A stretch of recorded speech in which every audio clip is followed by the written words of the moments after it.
3rd Battalion, 6th Marines.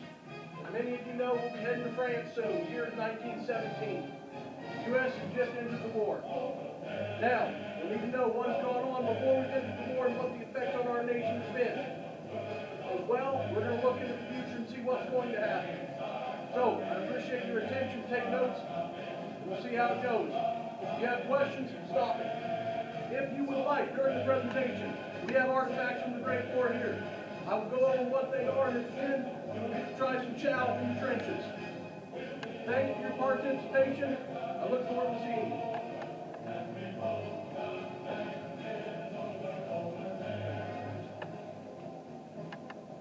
The song that's currently playing is a propaganda song developed in 1917 when the U.S. entered the war. The war has been going on since 1914 with the assassination of Duke Franz Ferdinand. We have entered the war. We will go over the details of why. However, we need a reason for our young men to join. Also, for the first time, women are allowed to join the armed forces. In 1918, Hope May Johnson joined the United States Marine Corps. So, we will be going over there, joining the fight. France, England has been fighting for the last 2 years. Germany, Austria-Hungary, the Ottoman Empire have also been fighting for the last 2 years with the Central Powers. We are joining on the side of the Allies.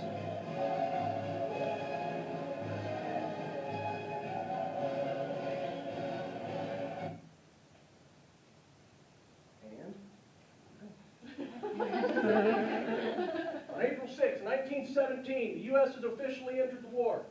There has been a long build-up coming up to this between the sinking of the USS Lucille, which 217 Americans died with that ship. However, we were willing to turn a blind eye to that because the ship was also carrying munitions. However, we will no longer turn a blind eye because we have intercepted what is known as the Zimmermann Telegraph. The Zimmermann Telegraph is a telegraph from Germany to Mexico asking Mexico to invade the United States on behalf of the Axis powers. And your turn. Horses in the First World War. Why were they so important? The automobile was in its infancy. There's 25 million horses at the time. They were required to hire. They were required to haul the artillery, the supplies, either by wagon or by pack. They were also used by the cavalry. The cavalry was neutered during this war because of the industrial strength war, machine guns and that. The horses were also used for scouting and that. They ate a lot of feed. A 1,400-pound horse required about 17 pounds of hay, about 15 pounds of grain. There was 8 million horses, donkeys, and mules died in World War I. Some of the surplus animals were left to our French allies, but the British kind of took a little offense to them because they had a tendency to eat them as one of their cultural needs. Horses were always hungry. They didn't have oats and hay. They would munch on the wagon wheel, cribbing, and that.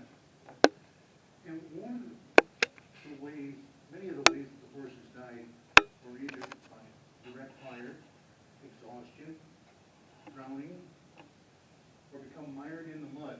There are photographs of them chest deep in the mud, and they just couldn't get them out, falling into the huge shell holes left by the artillery barrages. England lost one horse for every 2 men.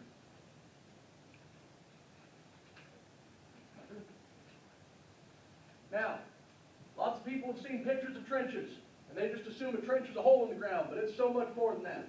A trench is what keeps you alive. When the fire is coming at you, the trench is what protects you. The trench not only protects you from rifle fire, machine gun fire, artillery fire, it also protects you from strafing attacks from planes. It will also protect you from the crushing power of a tank. However, your trench needs to be dug properly. The top of your trench needs to be 2 yards wide. You don't have a measuring stick. Your average man, yard is from the inside of your shoulder to the tips of your fingers. Your average woman or short man, it is from the tip of your nose to the end of your fingers. You make sure your trench is that wide, and a tank will roll over you without falling in and crushing you. The front of the trench is where you put the extra dirt. This helps reinforce it. That is known as your parapet. You also fill sandbags to help protect you, and place barbed